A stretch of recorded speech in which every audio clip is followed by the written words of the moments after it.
Hey guys, welcome back. So this is my review of the movie Logan Lucky. I was about to do a review of Annabelle Creation last week, but certain things arise, and to be honest, this month has been very slow for movies. There's not a lot of great movies came out. The only good one I had was Detroit. Dark Tower was good, but not that great. So I saw Logan Lucky. I didn't have much expectation because I wasn't a really big fan of Steven Soderbergh. I saw the Ocean's movies. They were okay. They were nothing amazing. Frankly, they're at best 7 out of a 10 for me. So when I came in, I had little expectations, but when I came out of the movie, I was really blown away. This movie for me is the best comedy movie of the year. Um, the best movie of the year, not so far, not really. It still goes to Logan and or the of the Apes.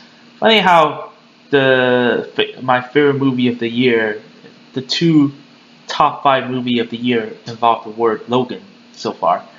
Anyways, basically this is a heist movie. Channing Tatum's character had lost his job, so he needs the money.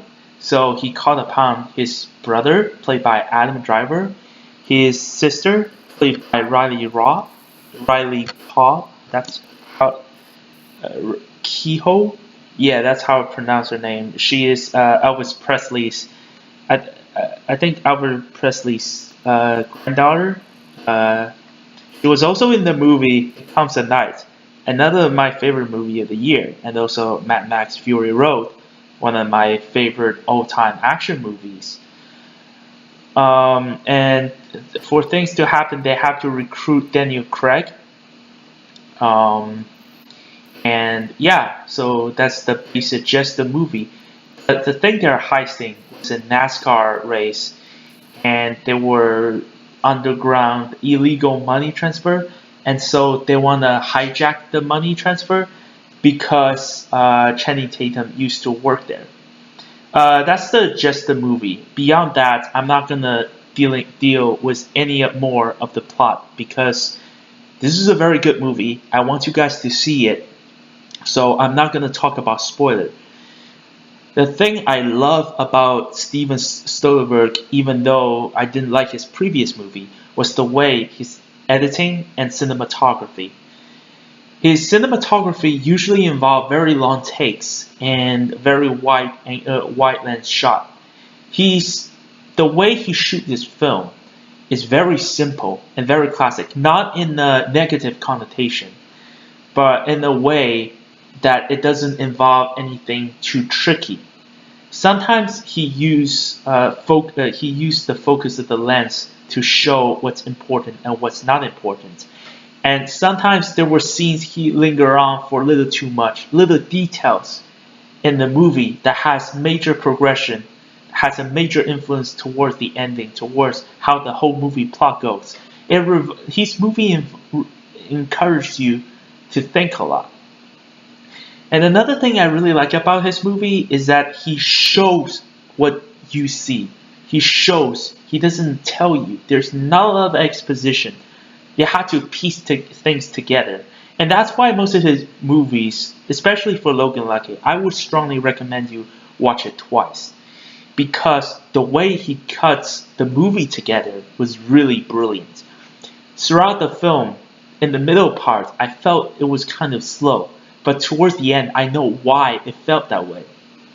There were scenes that I felt somewhat choppy. I felt some of the crucial parts were missing. But like I said, again, if you see how the movie ends and you put them back, it makes sense. It makes sense in terms of like how the whole movie progresses. And that's the brilliant thing about Steven Soderbergh. And while what I said may sound like Ocean's 11 and other heist movies, like in the end they show you exactly what they did. But this movie does something very innovative. It has a emotional connotation throughout the movie.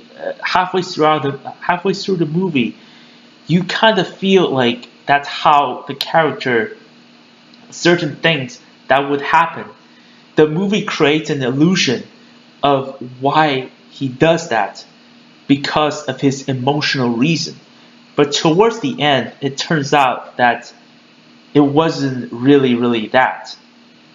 I may sound like I'm giving the plot away, but trust me, you have to see it for yourself. It, and the thing I like about this movie, rather than all the other heist movie, is the characters' chemistry between one another.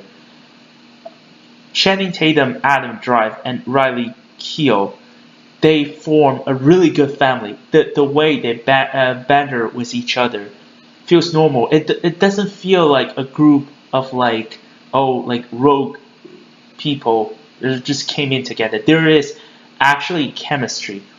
They bicker. Unlike other heist movies, like they sometimes randomly they have disputes and then they have to work together. This film take a very different route. They have characters interact like normal human beings, and even towards the end, there were dispute. Towards to the close very end, there were still dispute, and there was still tension. Because especially in this kind of heist movie, towards the end, there shouldn't usually be a tension. There shouldn't usually be arguments because people know how they work together, but not in this movie. That's something I really like. And to some people, they might not like it, they might not understand it, because it has to deal with how the story is telling.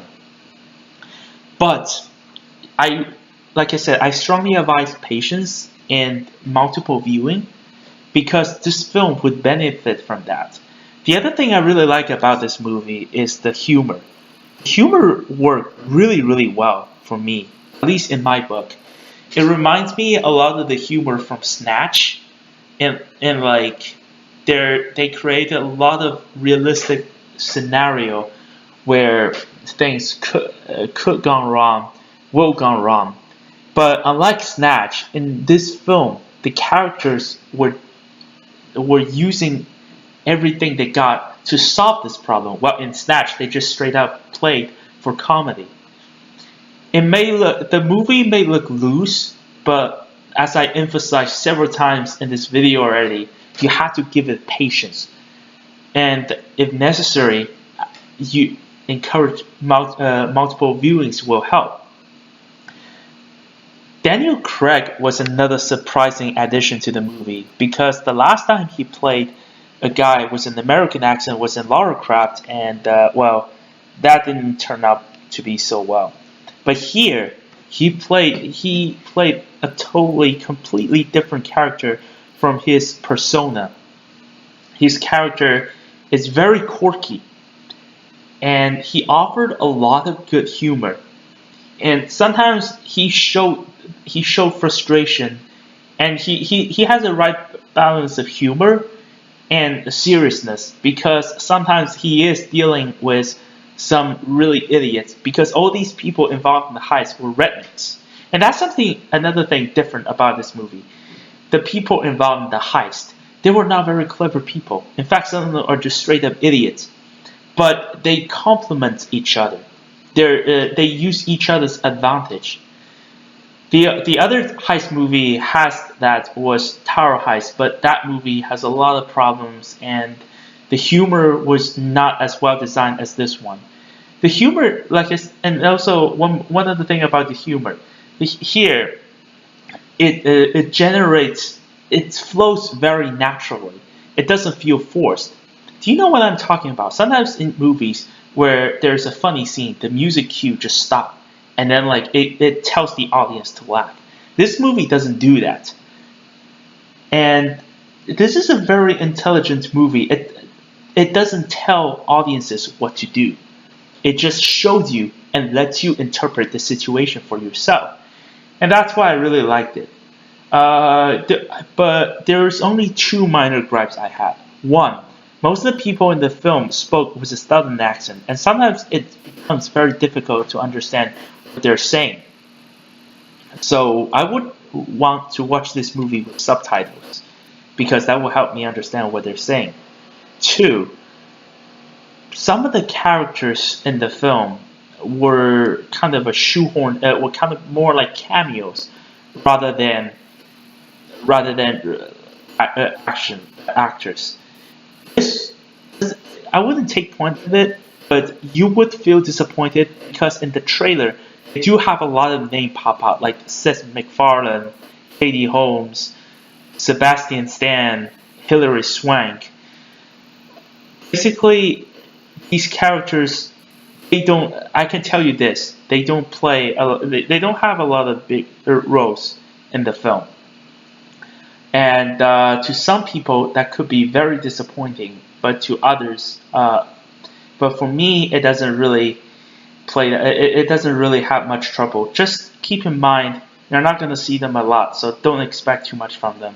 The main characters are Channing Tatum, Adam Driver, Riley Keough, and Daniel Craig. They are the ones that carry the film. There's also one for some people. You might think the humor is a little bit too much, but for me, it's a right balance of humor. And I also like how the way the music composed. I feel like I'm watching a 70s movie. In fact, the way the movie was shot is very traditional. So that's what I really like. And there's a southern atmosphere with the music. This is an 8.5 out of a 10 movie. It's definitely on the top 10 of my favorite movie of the year so far. So go check it out. I'll definitely buy this movie on Blu-ray because it is an independence movie with a budget of only $30 million. And it is Steven Soderbergh's best movie by far.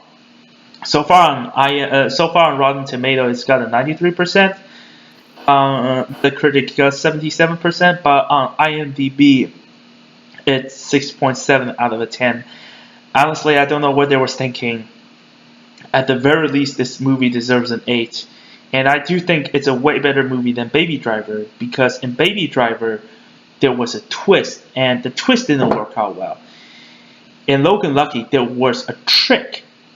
And the difference between a twist and the trick is twist will surprise everyone, even people who are even the characters in the film. A trick is for the audience, but not for the people in the movie. And the trick makes sense, where twist is in danger of being too drastic and doesn't make too much sense. So so this is even though I gave a Baby Driver 8.5, I like Logan Lucky way better. So definitely go check it out. It's a very good movie. Thank you guys for watching my video. And the next one I'm going to do is Hitman Bodyguard and Winter. I think I got the name right. I may do a review on Netflix Defender, but we'll see if I have time to do that. And as always, if you like my video, please click subscribe. And since I'm one of the few person who released Logan Lucky review early, please leave a comment of what you think of the movie. And if you think I'm good, you're pretty good too.